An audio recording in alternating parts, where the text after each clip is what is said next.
to get you another Zeki.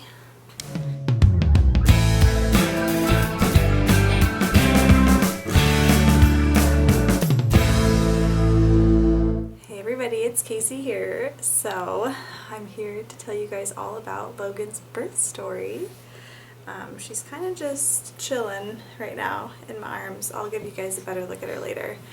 I'm kind of hoping that I can rock her to sleep a little bit. We'll see how this goes. Let's just jump right into this. I've been so excited to film this, but I haven't really felt the best.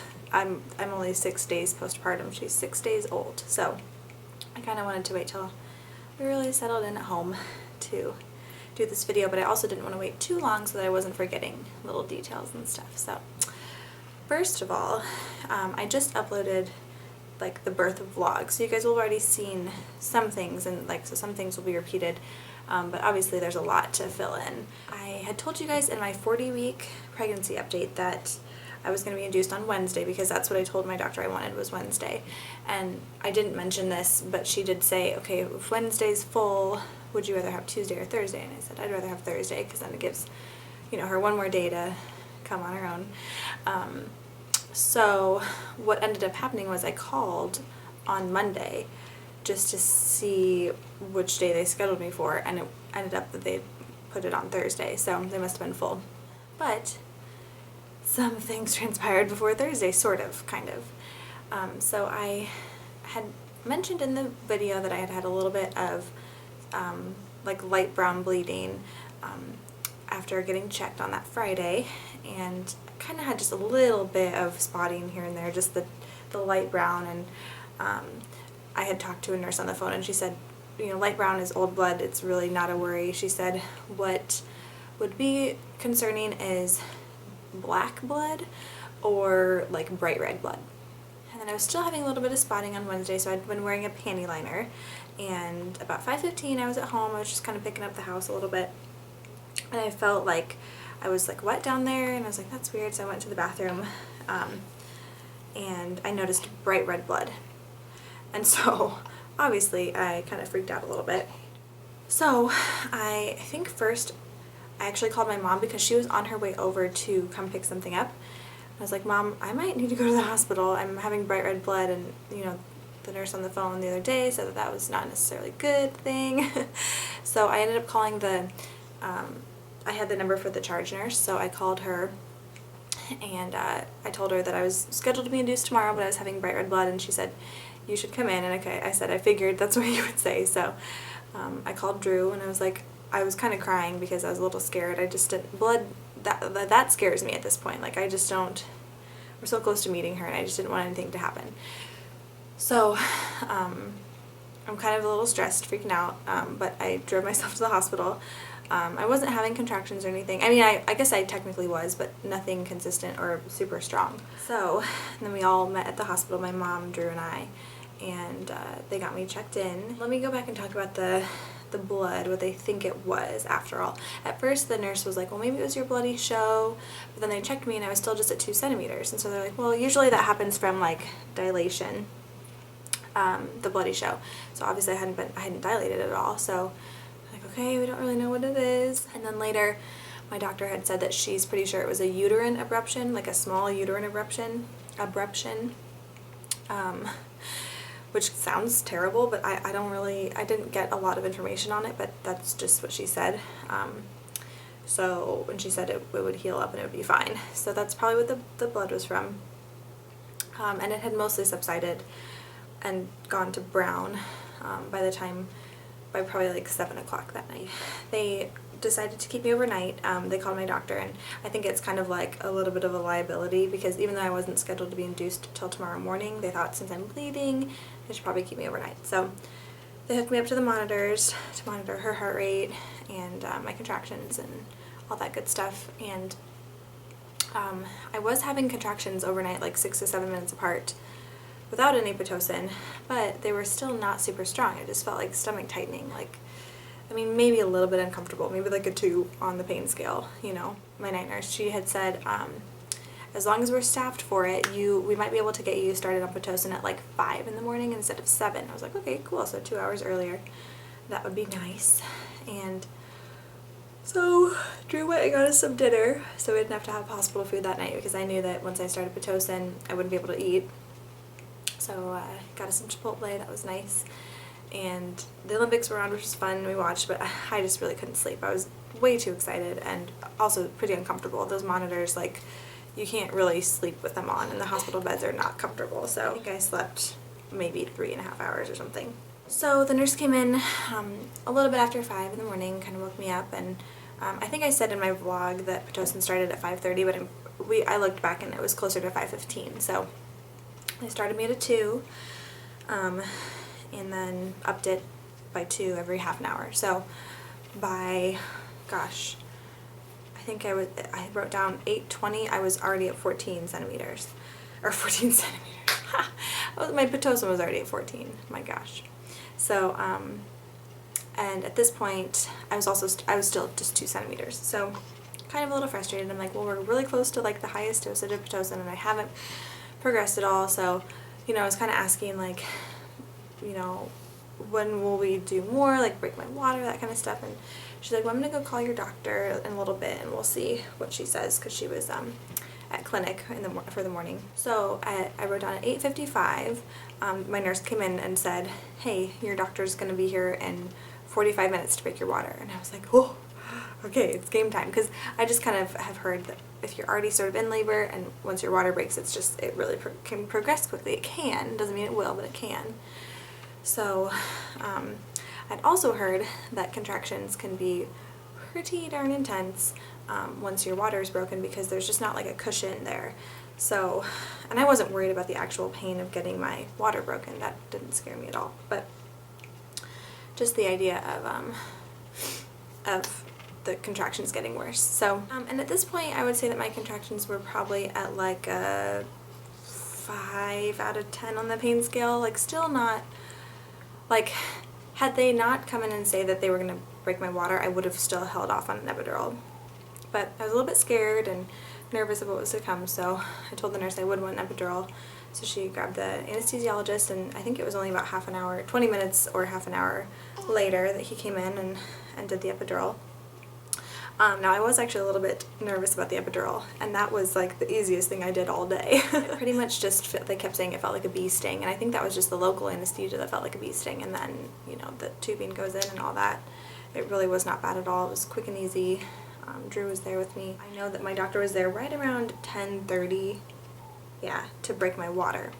So she came in, broke my water, and she said it was like a red wine colored, which I don't think is typical, but she said that's just, she expected that from the bleeding that I'd been having.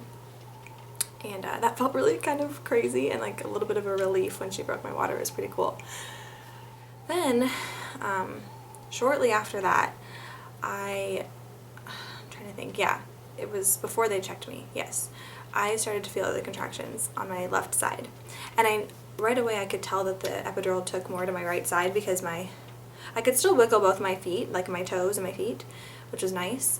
But I could like lift my left leg up, and I couldn't even do that with my right leg. So I could tell that it was taking more to my right side. But then I really started to feel it more on my left side. And at this point, for probably a good 45 minutes, I was really feeling the contractions. Like I would probably say they were an 8, if not a 9 out of 10 on the pain scale. It was pretty uncomfortable.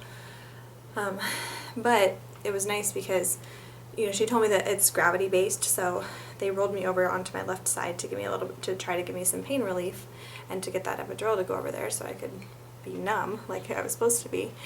And she put my right leg in the stirrup, in the opposite stirrup, and I was still feeling the contractions for quite a while, for probably like 20 minutes in that position, but it felt so much better to be on my side having contractions. I don't know if that's how it is for most people, but that's how it was for me. I'm like a side sleeper too, so I think that had something to do with it. So it's pretty uncomfortable. Finally though, the epidural did take to my left side, and they kind of rolled me back over, and I think that's when she checked me again, and I was at 4 centimeters. So I was progressing. I was really happy. I don't know exactly what time that was. I guess I do know kind of what time it was. It was at around 11:50, because I had texted a bunch of my friends and family to update them, because I hadn't had any updates up until that point I was still at 2 centimeters. So I was like, okay, well this is the point where I can text them. So I said, I'm at 4 centimeters.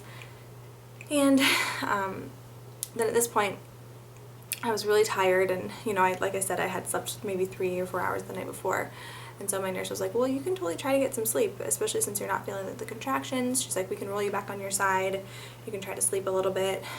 My mom and sister were there, and they left to go on a walk or go get some lunch or something. They're like, well, we're gonna go, you know, get some errands done. Not get some errands done, but just like walk around or whatever, because, you know, we all thought it would be a while before anything would happen based on how I had been progressing.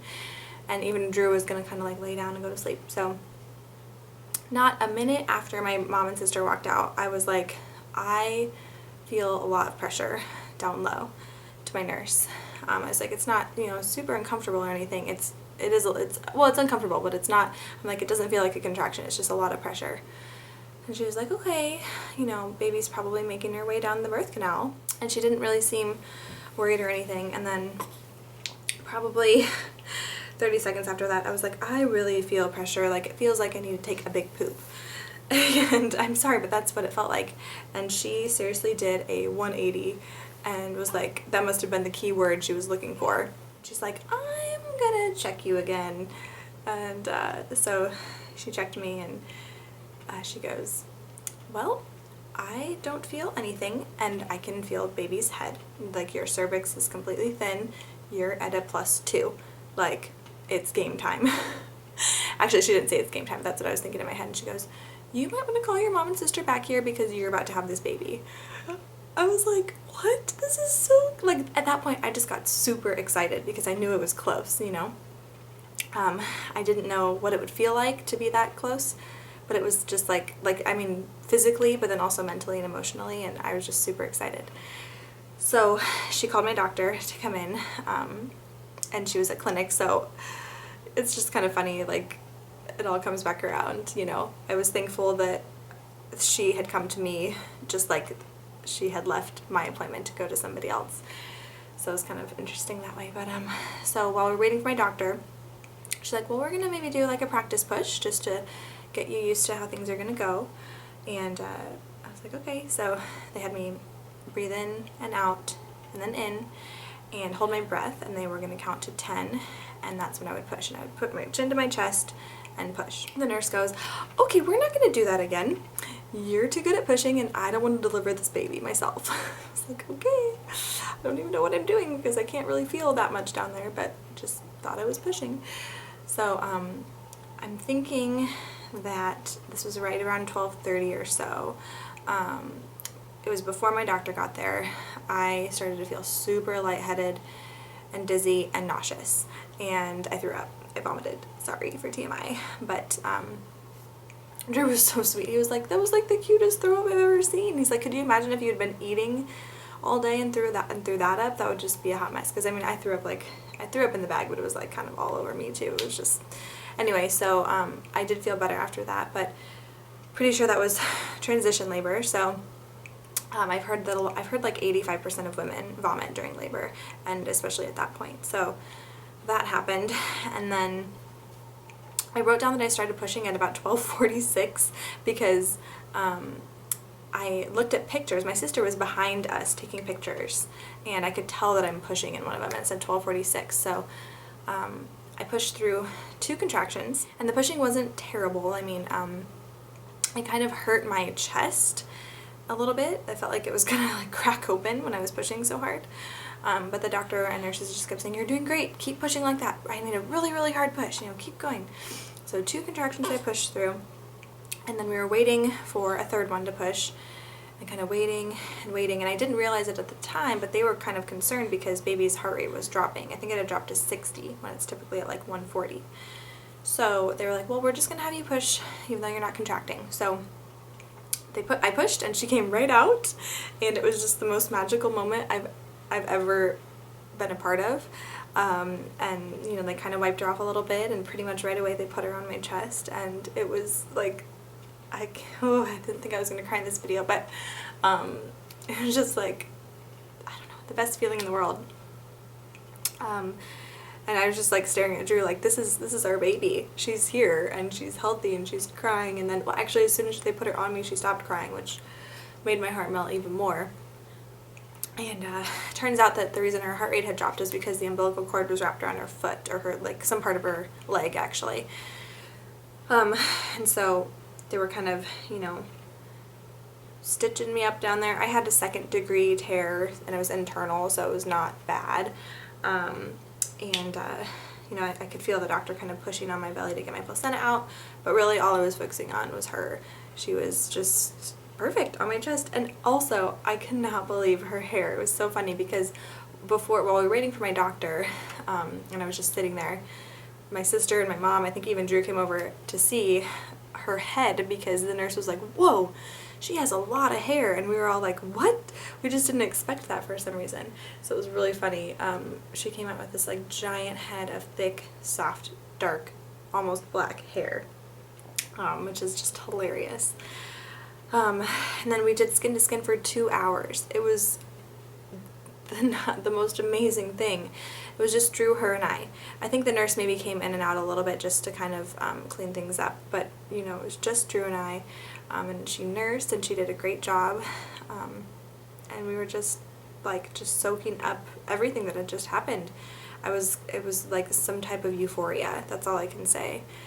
I don't know any other way to describe it. And yeah, then she was just sort of a part of our lives now, like the most perfect little human being I've ever seen. And we made her, and she came out of me, and it's nuts. And then I'm feeding her with things that are in my body. Like, it's just, it's crazy to me. It's crazy. Really, just the most important thing is that she was here and she was healthy and she's asleep now, and I'll show you guys her. There she is. My sweet little Logan girl. Yeah. Isn't she so perfect, you guys? So that is little Logan Kathleen's birth story, and I hope you guys enjoyed, and I hope that this wasn't too long, but I just wanted to document everything so that you guys could know, but also so that, you know, we could have these memories as well. So it was not at all how I thought it would be. I cannot believe that I only pushed for all of 10 minutes, because like I said, I started pushing at 12:46. She was born at 12:55. So about 9 minutes of pushing. So it was just, she was ready to come out and we were ready to meet her. And yeah, I couldn't have asked for a better experience. And I'm very, very, very thankful that she's healthy and happy, and that she's eating and pooping and peeing and sort of sleeping through the night for about 3 to 4 hours at most. No, I just kind of feel like we're in survival mode right now, but we're getting it done. We're doing it. So yeah. I guess that's it for this video, you guys, but I will try. I probably won't be super great at being consistent with them from here on out, but I will definitely try. So say bye-bye, Logan. Say bye-bye. She's waving to you guys. Bye.